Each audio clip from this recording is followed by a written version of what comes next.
Hola, hello. Today I'm going to be making forget-me-not flowers.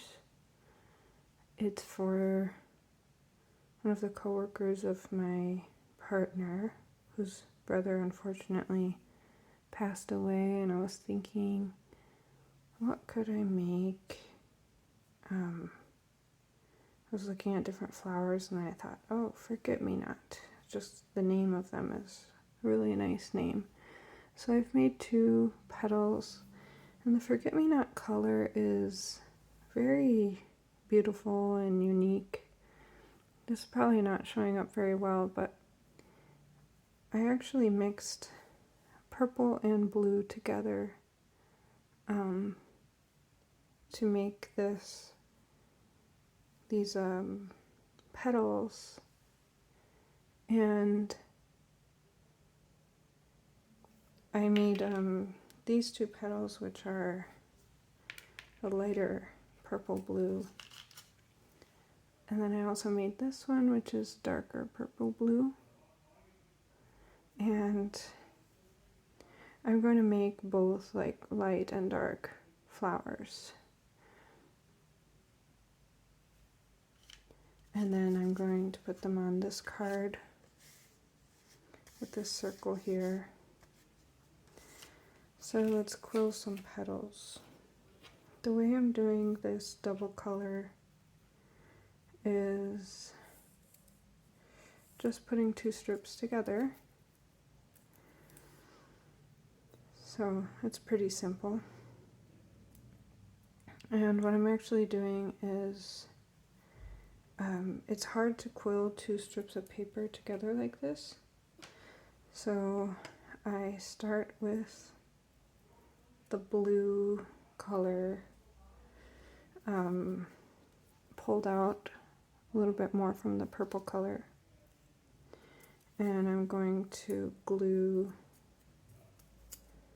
the purple color further down on the blue paper, if that makes sense.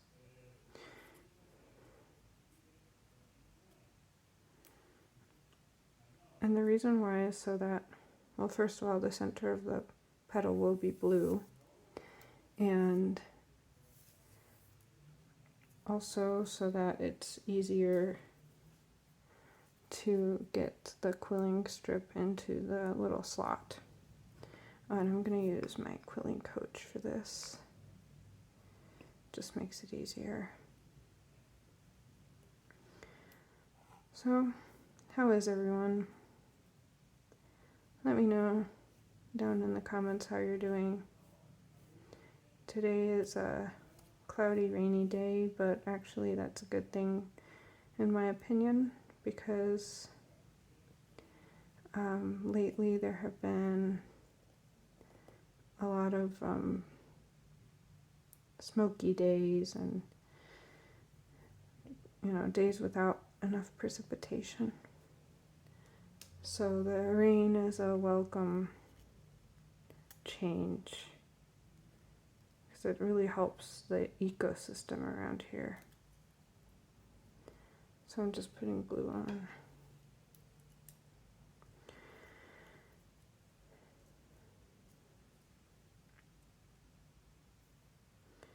And then I gotta snip.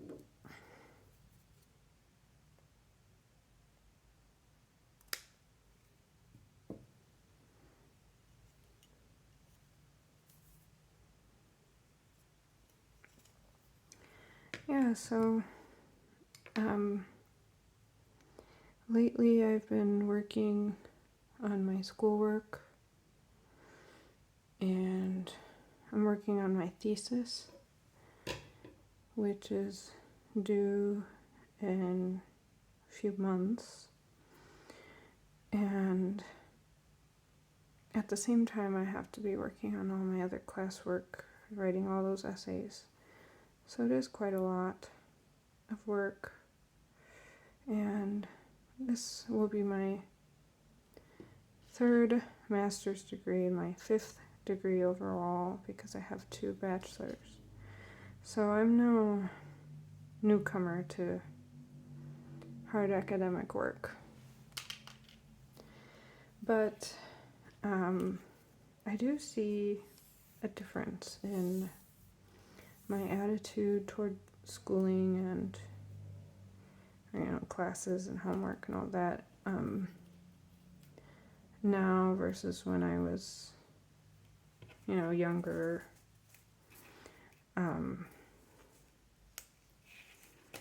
During high school, and then at the beginning of my 20s when I was doing my bachelor's, because I went to get my bachelor's when I was 18, after high school. And I feel like I can do so much less now in terms of like writing papers, really, I don't know, like late at night, I guess, and the deadlines are harder for me to make. But I also have this completely different outlook on it that I think is really beneficial to me, because I'm always looking at every assignment like, how will this benefit me in my own learning or my own development, what I want to learn about, and how it will help me in my career, my own knowledge building. And so I have a more, I guess, realistic focus on what I want to learn, why I want to learn it, and I'm more intentional about what I choose to write about, things like that. Because I'm at the point now where I don't really need to do it for the grade. I don't need to do it for a scholarship. I need to do it for the personal growth and fulfillment. So it gives me more of a chance to focus on what I need from it. And I wish schooling could always be like that. But, sometimes you just gotta do things for the grade. You gotta take the class that you're not really that interested in, but it's good for your major, or whatever the case may be. And I did plenty of that. I took a class on weather, took a class on geology. I took a class on health psychology. And those are things that, if you would have asked me, are you really interested in that? I would have said, not really. But at the same time, I really think that it's important to be well-rounded and be exposed to things that, topics, ideas, ways of looking at an issue that are not always from the same perspective. And I think that's really useful, and it has been very useful to me in my life. Because, for example, right now, it's a good example actually, the program that I'm completing right now is actually not from a university in my own country, not even in English, it's in Spanish, and the university is in Spain. And I just notice how much just basic background knowledge that my colleagues have that I just don't have, because I didn't grow up there. I didn't get the same sort of cultural background that they have.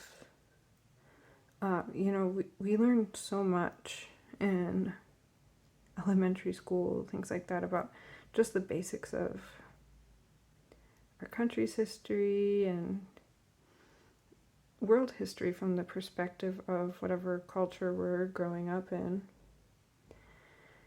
And that also comes with a bunch of different assumptions about,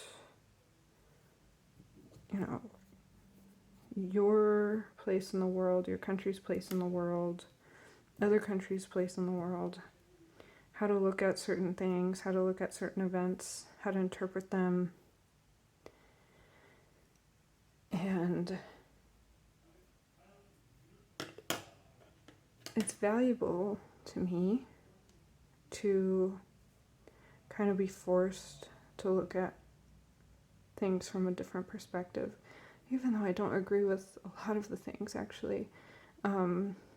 Specifically about Spain, like, I found when I lived there, a lot more than even in this program right now, but when I lived there, I found that they had a very surprisingly kind of arrogant attitude about the colonization of the Americas that I just found to be, I don't know, just very dismissive of the horrendous aspects of that portion of history that we still feel today, and kind of dismissive of it. Of course, not every single Spanish person. I'm generalizing, but I did get into quite a few kind of arguments with people. And it was always because, they had said something, to me it was quite offensive or just dismissive of a lot of people's legitimate pain.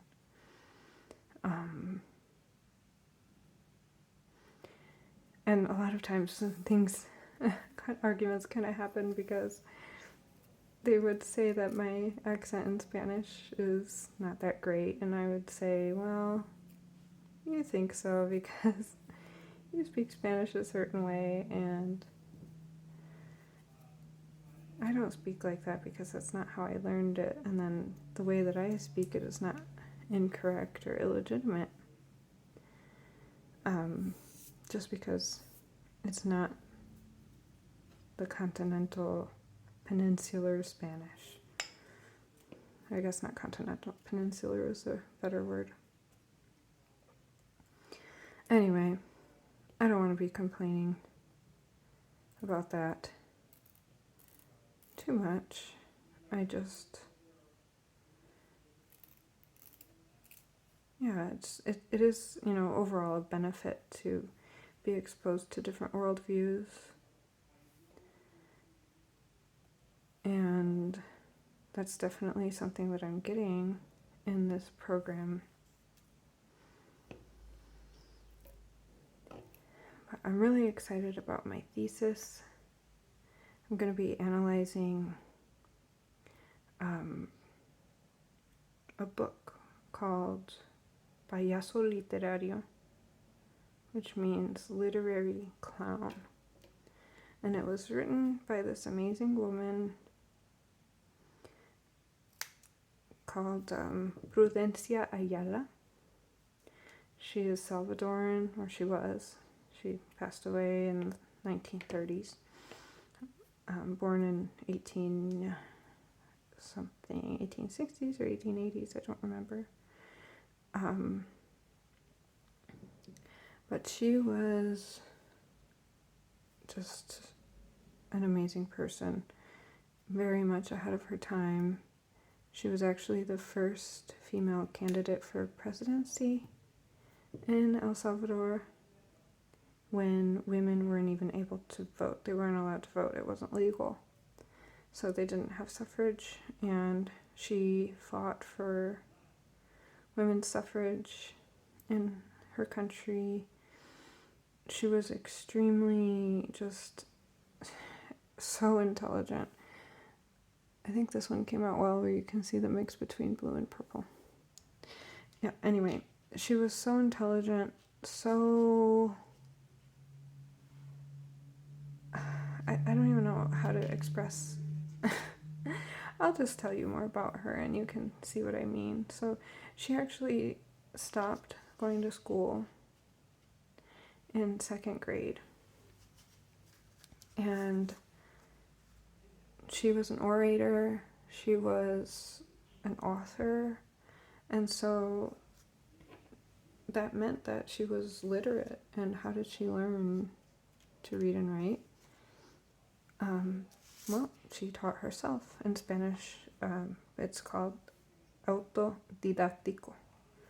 So self-taught, essentially. And that's what she was. And she wrote Payaso Literario. It was published in 1928. And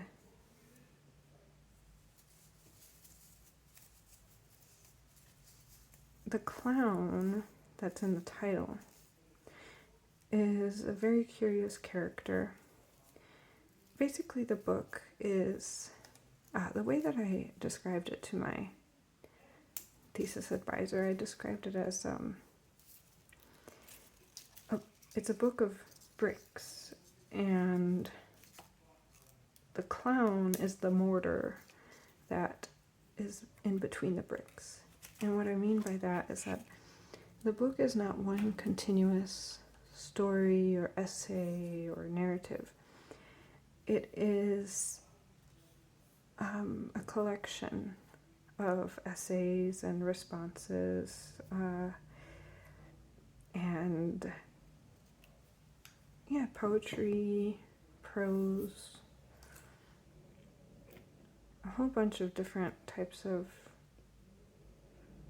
writing styles all put together, and it doesn't all connect up in terms of like, well, you know, in one essay she's writing about women's rights, and the next part is like her and the clown speaking together, and then the next part is an essay about her political beliefs in terms of like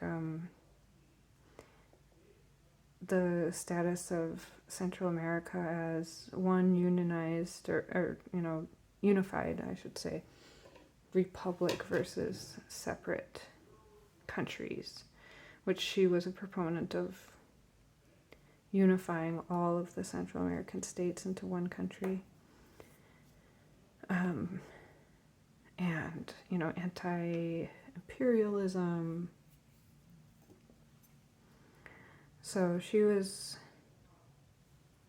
very, ahead of her time and just an amazing person. She wore, well, I should say she used a cane, bastón in Spanish, and it was so unusual because men used to wear, or I should say carried. The problem is that in Spanish you can use the verb llevar to mean to carry or to use in terms of a cane, and that can also mean to wear. And since it's kind of like an accessory or article, almost, it's not an article of clothing, but you know, it has that same kind of function as to be an accessory for your attire. I keep saying wear when it's not the correct verb in English to use. Anyway, so a lot of people criticized her for that and said that she was being masculine. And she just made the argument that why? Why is it masculine to use a cane? And of course, like, I think in the US, at least in my culture, we think of cane as like something that people use if they have a disability. But back then, and you know, in her culture, the cane was a symbol of status and power. So she used one for that reason, and she was made fun of for it. But the first little anecdote or parable that she has in Payaso Literario is fascinating to me. And it's a man and a woman, you know, a husband and wife, talking to each other, saying how much they love each other. And the woman is Lucrecita. and the man is Arlequín. And Lucrecita says, and I'm paraphrasing, I don't remember the exact words, but she says, "Oh, love me, Arlequín. I loved you since you shaved your beard." And Arlequín says, "Well, I've loved you since you cut your hair." Basically meaning that it doesn't matter to me that you shaved your beard or that you cut your hair. And of course, well, not of course, but Lucrecita was the one who shaved her hair, or I'm sorry, not shaved, cut her hair. And Arlequín was the one who shaved his beard. And the clown shows up and laughs and says, "Oh, ha, ha, ha, like, we say that a woman has masculinized herself if she cuts her hair, but we don't say that a man has feminized himself when he shaves his beard."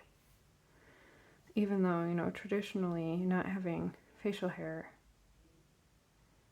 from the Eurocentric perspective is a feminine trait. So, it's not unproblematic today, her views and what she wrote. It's still very binary in nature, gender binary. But for her time period and her cultural context, she was pointing out the hypocrisy of gender expectations and gender roles. This petal came out really purple, but when I look at forget-me-nots, they actually have some petals that are more purple or more blue, and so I'm just gonna leave it. I kind of like it. It's cute. It's a very cute little flower. So anyway, I just like that she pointed out the hypocrisy of those gender expectations in her culture, and the double standard that existed and still exists for both, for men and women. Unfortunately, it didn't really address any of the experiences of anyone who doesn't identify as man or woman, but keeping in mind the context, the cultural context, and the temporal context, time period in which this was written. It's not a big surprise. But yeah, she said more amazing things.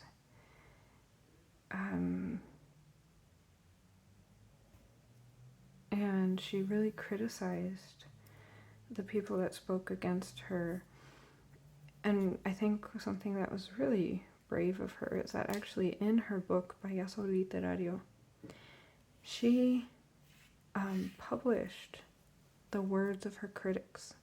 And she actually says this in her book, that she collects the newspaper clippings, and she has like this album of newspaper clippings of her critics, what her critics have written about her.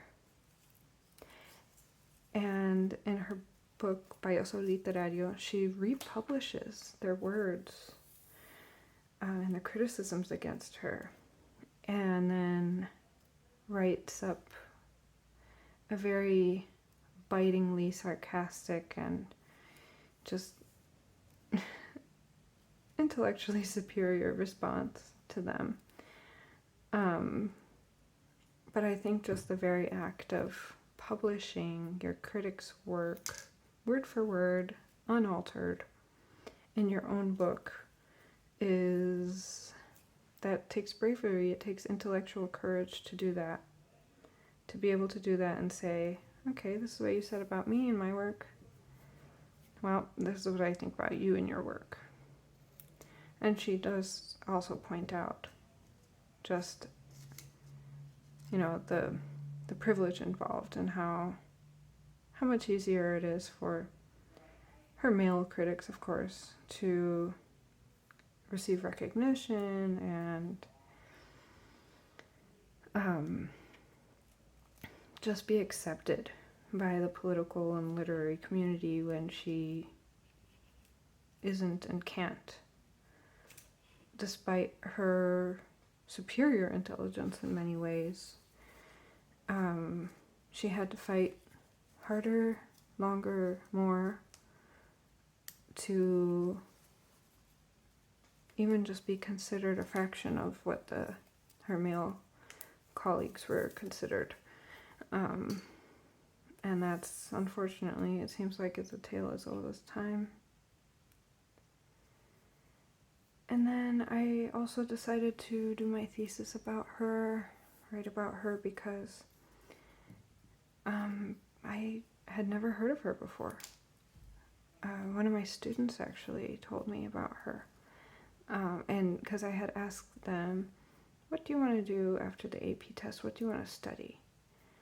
After we take the AP test in May, and we still have until June in our class. And she said, oh, can we study this person? Prudencia Ayala. She's from my country, El Salvador. And then I was like, well, that sounds very interesting. I looked into her myself, and then, yeah, I was fascinated. And there's barely any information about her out there. And her works are incomplete. Like, I'm reading this book, Payaso Literario, and there are many pages missing. I have tried to look at the Salvadoran National Library, of course not actually going there, but unfortunately I can't because of the pandemic, but trying to get in contact with people, and finally I got in contact with the Museo de la Palabra e Imagen, which is the Museum of Word and Image that is in San Salvador, the capital. And they were able to send me a more completed text of Payaso Literario with more pages, but there's still some pages missing. And actually, I was really proud of what I did. I compiled together the text that they gave me and another text that I had found. It's of the same book, Payaso Literario. There are 2 different PDFs. And I sent back to MUPI, the museum, a more complete version of the book Payaso Literario, because there were some pages in the version I found that had been missing from the version that MUPI gave me. So I know it's kind of a little thing, but it made me feel really happy to be able to contribute. If anyone else wants to study her work, I contributed to making it just a little bit more complete at that museum. And that feels good because she deserves to be studied more. And I would love to publish the paper I write about her work for that reason, for, to be able to spread the word more about her and get more academic attention placed on this amazing, amazing woman. But that to me is more nerve-wracking because I have never done that before, and I don't even know how I would do it. I would hope that my advisor would help me, but honestly, my advisor doesn't seem like she's that interested in being a thesis advisor, unfortunately. I wonder if I could ask some of my professors that I've had before that I got along with really well. But none of them are like literature professors.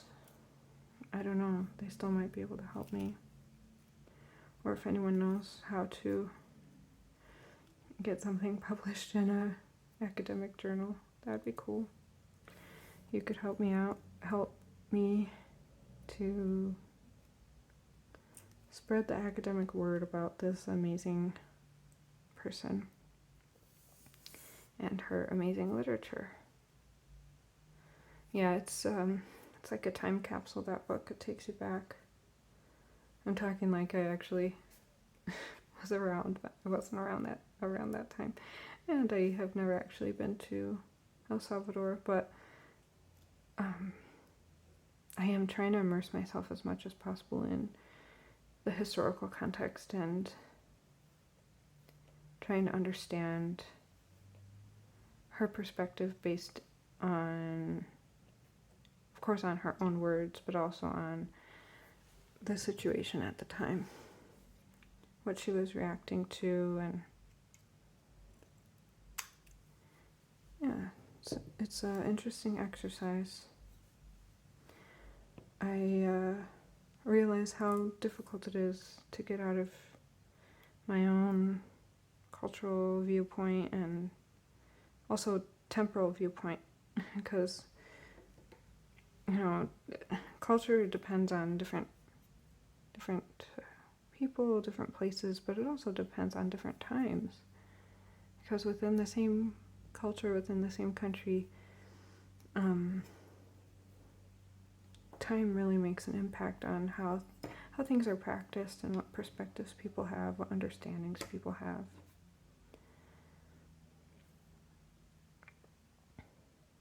So that's something that I have to consider when I'm reading her work. Okay, this is really cute so far.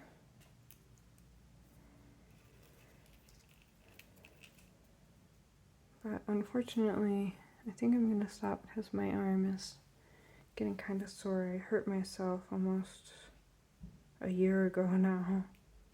Hurt my shoulder moving into a new house. And with the pandemic, I wasn't able to go to physical therapy. I did some physical therapy online, or like virtual physical therapy. But it didn't really work out very well. Of course, it's really hard to do something with the word physical in the title, I think, virtually. And it did help somewhat, but it definitely wasn't as good of an experience as I've had with physical therapy in person, which the first time was actually when I was in college and I hurt my IT band running. And that experience was amazing. The physical therapist that took care of me, she just explained everything so clearly and made me feel really comfortable and not scared and not hopeless that, like, oh, I'm not going to be able to run again. Like, she was really good with, I guess, her bedside manner and explaining to me what was going on with my own body and, like, why she was doing the things she was doing, why she was teaching me the things she was teaching me to do. And it made everything seem less, I don't know what the word is, less intimidating, less hopeless, because she had a plan, she communicated that plan to me, and she communicated her rationale behind the plan. It just gave me a lot of faith in her as a professional, and it gave me faith in myself that I could overcome my injury. And I didn't have that experience with actually I tried 2 different physical therapists for my shoulder, my rotator cuff. And it just was not the same. But then again, I can't really criticize them too much for that because they were not with me in person. And who knows, maybe it would have been a better experience with them, with either one of them, if I had been actually in their office talking to them. But yeah, I've been managing. Just, I have to stretch and do the exercises that I was taught and keep heat on it when it starts getting pinchy, and listen to my body and stop when I need to stop, which I'm gonna need to after this petal. And just slowing down. And I was thinking, like, oh, how would I have been able to go to work and drive with this injury? But the thing is that if I had been able to go to physical therapy in person, probably I would be over this injury by now. But, you know, I have to still keep it in perspective and realize that, yeah, you know, it's annoying, it's obnoxious, it's painful. Sometimes I get really irritated. It affects my mental state too, but with everything that's gone on this past year, you know, I am very thankful that, you know, I'm in the situation that I'm in. Or I can be quilling very pretty flowers that are purple blue with yellow center, and I'm, you know, having a good time overall. Can't complain too much. Hope you enjoyed watching me make a few petals and this flower, and talk to you next time.